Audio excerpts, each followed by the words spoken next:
Au IIe siècle de notre ère, sur les rives du Rhin, des soldats en permission ne sont pas allés s'enivrer. Près d'un cours d'eau, dans une grotte, une bien étrange réunion a lieu.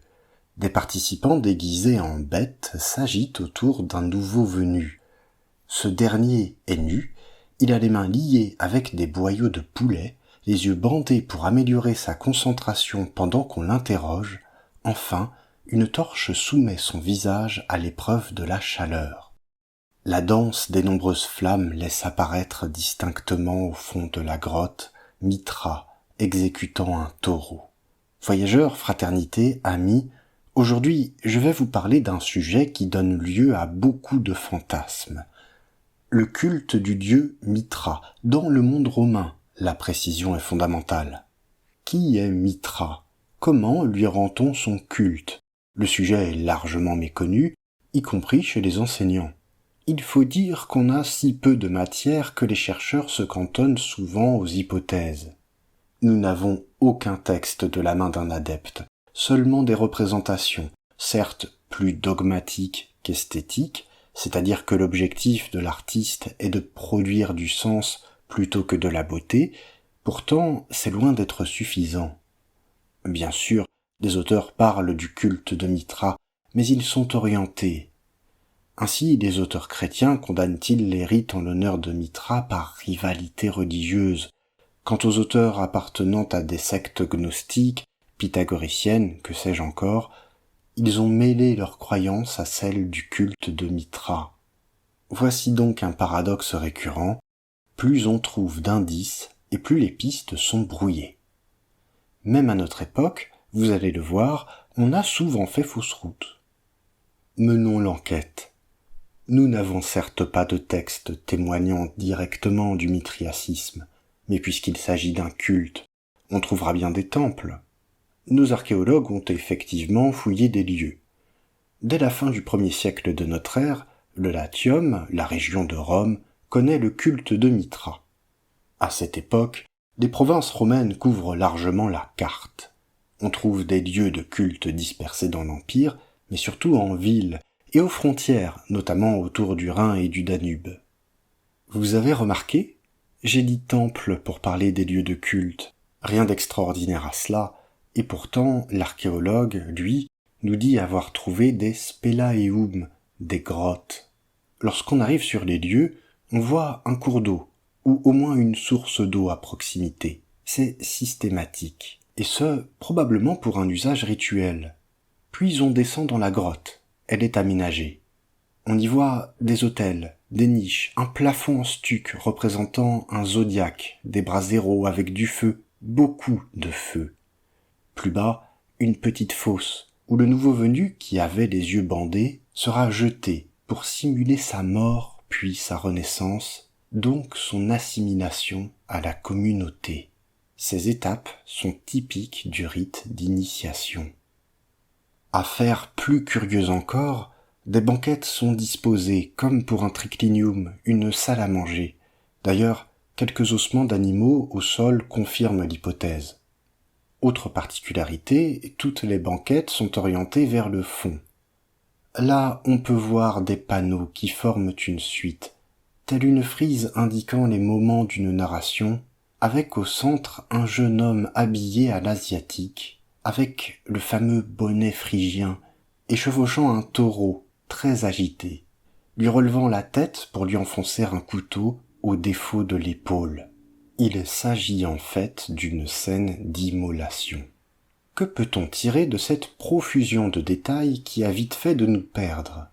D'abord, la concentration des grottes aux frontières de l'Empire et les dédications réalisées par des officiers montrent que les adeptes sont majoritairement des militaires. Ceci dit, le culte était ouvert aux hommes d'autres conditions, sans faire de différence. Dans la grotte, le magistrat côtoyait l'agent du fisc, le commerçant, le paysan et même l'esclave. Les femmes, en revanche, sont interdites. L'aspect militaire renseigne sur l'origine du culte. Par exemple, un centurion de la 15e légion Apollinaris a offert un autel à Mithra, sur les rives du Danube. Or, elle avait fait campagne en Orient, en Arménie précisément, contre les Parthes. c'est probablement de l'Orient que vient le culte de Mithra. On avait autrefois pensé à la diffusion par un contact avec les pirates de Cilicie, une province romaine située dans l'actuelle Turquie, mais l'hypothèse est écartée. D'ailleurs, ce nom de Mithra est oriental.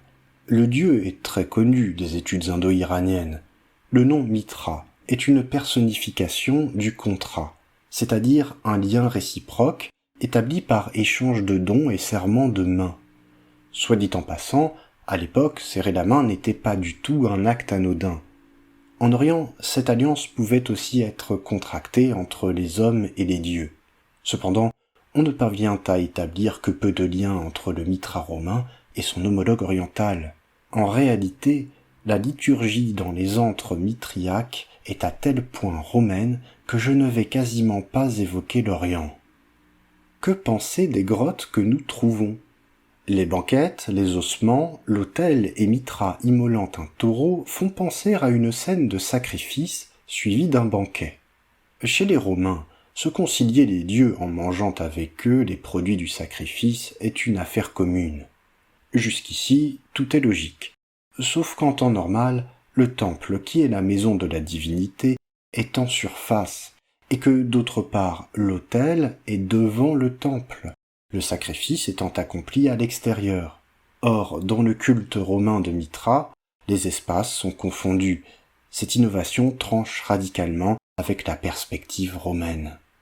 Revenons au plafond de l'antre, dont je vous ai parlé, et qui donne à voir les signes du zodiaque.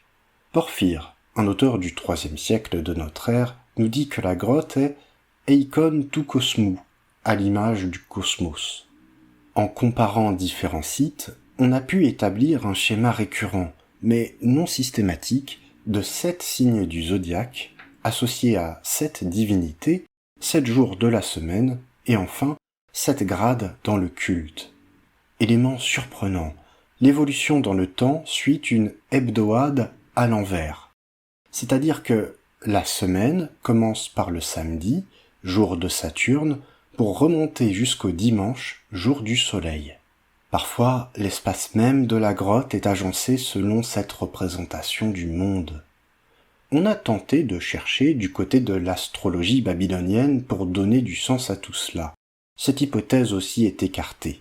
L'astrologie mithriaque a suffisamment hésité pour qu'on pense aujourd'hui à une élaboration romaine, d'inspiration grecque, plutôt qu'à un système tout à fait importé de l'extérieur.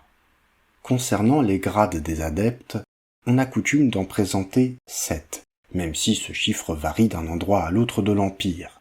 Du grade inférieur au supérieur, nous trouvons le corax, ou corbeau, le nymphus, ou fiancé, le miles, ou soldat, le léo, ou lion, le persès, ou perse, l'héliodromos, coursier du soleil, enfin, le pater, le père, est à la tête de la communauté.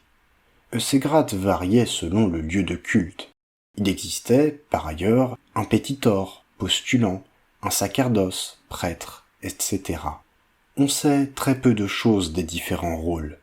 Le soldat est un terme commun au culte à mystère, dont les adeptes se perçoivent comme une milice.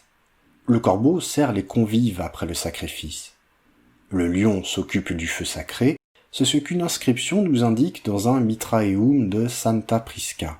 Accipe, turicremos, reçoit les brûleurs d'encens. Pater accipe sante, Saint-Père reçoit leones perquos turadamus, les lions par qui nous donnons l'encens, perquos consumimur ipsi, par qui nous-mêmes sommes brûlés. Quant au pater, le père, installé au fond de la grotte près de la représentation de Mithra, secondé par les lions, il s'adresse au groupe. Très bien, entrons dans le vif du sujet. Le mythe romain de Mithra. Eh bien, on n'en sait pas grand-chose. On émet tout juste des propositions en interprétant les panneaux retrouvés dans les sanctuaires, sachant qu'ils ont une portée liturgique, c'est-à-dire qu'ils sont d'abord censés expliquer le rituel. Ce n'est donc pas exactement une narration que je vais vous raconter. Nous allons plutôt observer les panneaux et tenter d'en déduire les moments d'une histoire que les adeptes ont choisi afin d'expliquer les raisons de leur rituel. Hélas, aucun mythe chantant de Mithra ici, scandé par un poète palpitant. Que voit-on donc et que doit-on en penser ? Le dieu Chronos, ou Saturne, émerge d'une bouche sombre. Il est le temps créateur et dévoreur. D'ailleurs, le samedi, premier jour de la semaine à l'envers, lui est dédié. Chronos produit le ciel et la terre, qui engendreront les trois parcs, divinités arrêtant le destin des hommes. Il donne ensuite le foudre à Zeus Oromasdes. Qui est-ce ? Le foudre est l'objet que tient Zeus dans la main. Zeus est le roi du panthéon grec. Enfin, Oromasdes est un équivalent du dieu Ahura Mazda, dieu majeur de la Perse antique qui, plus tard, dans le zoroastrisme, sera le dieu principal d'un culte fondé sur l'opposition entre principes du bien et du mal. Nous allons garder cela à l'esprit. Je vous l'ai dit, ce n'est pas simple. Le culte de Mithra est à la fois novateur et empreint de nombreuses références extérieures. Bref, Chronos, ou Saturne, passe le pouvoir à Zeus, puis Zeus repousse des monstres anguipèdes, c'est-à-dire des serpents avec des pattes, et qui représentent les forces du mal. Ensuite, Mithra surgit de la pierre avec la torche, le couteau et le bonnet phrygien, un habit asiatique. Des bergers l'aident à naître. On dit qu'il est pétrogène, né de la pierre. Après quoi, on le voit en train de moissonner. Il tire ensuite une flèche pour faire sortir l'eau d'un rocher. Cela pourrait signifier que Mithra sauve les bergers de la sécheresse provoquée par les monstres anguipèdes. Il va ensuite poursuivre un taureau qui trouve refuge dans une maison avant que les bergers ne la brûlent. Mithra l'attrape, le saisit, le traîne dans une grotte, et là, un corbeau lui prescrit de sacrifier la bête. Mithra immobilise le taureau. Le dieu procède au sacrifice que les hommes imiteront. Sa représentation a peut-être pour modèle la déesse Victoire dans une position similaire.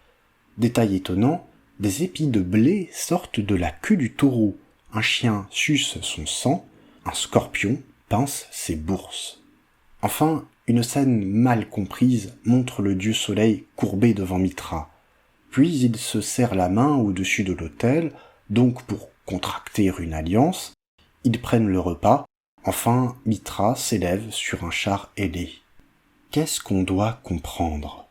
Le sacrifice du taureau est un sacrifice de création, dans le sens d'une lutte contre les forces ennemies de la vie. Le monde a été créé par Chronos, qui le remet ensuite à Mithra. Ce dernier est Cosmocrator. Il a le pouvoir sur le monde dont il n'est pas créateur. Il a donc la responsabilité de le protéger et de le régénérer, d'où les épis de blé sur la queue du taureau dont le sacrifice régénère la nature. L'animal est d'ailleurs associé à la fertilité. On pense même que son sang était recueilli, le tissu étant porteur de la puissance vitale. Concernant la scène avec le dieu Sol serrant la main à Mithra, geste pas du tout anodin dans l'Antiquité, on y voit une alliance et la reconnaissance de Mithra comme le vrai Sol Invictus, le soleil invaincu. Cela est cohérent avec le fait que Mithra est né au solstice d'hiver. Mithra est globalement un dieu médian. Il est souvent entouré par deux personnages, Cotès et Cotopatès, représentant les soleils levants et couchants. Sur le pourtour du panneau qui le représente, on voit aussi les noms des 4 vents. Enfin, on trouve dans les grottes une curieuse représentation d'un dieu léontocéphale, à tête de lion. Il a 4 ailes, peut-être pour les 4 saisons, et un serpent se love autour de son corps. Ce personnage représente 2 choses. Il est la puissance innée dominant le cosmos, et aussi une représentation cyclique du temps qu'on appelle Aion. Cela signifie que le cosmos doit cycliquement être résorbé dans les flammes puis renaître. On reconnaît là clairement l'influence des philosophes stoïciens. Vous pourrez enfin entendre parler d'une filiation entre Jésus et Mithra. Au XIXe siècle, Ernest Renan disait même « Si le christianisme eût été arrêté dans sa croissance par quelque maladie mortelle, le monde eût été mitriaste. » De nos jours, on sait que cette affirmation est très exagérée. Ernest Renan a mis Paris en bouteille, mais c'était un homme de son temps. Bien sûr, le christianisme naissant a des points communs avec les cultes de son temps, mais de manière générale, au vu de notre état de connaissance, réduire telle mythologie à la pâle copie de telle autre est plus une assertion politique que logique. Je vous remercie d'avoir écouté, n'hésitez pas à vous abonner pour suivre les prochains épisodes.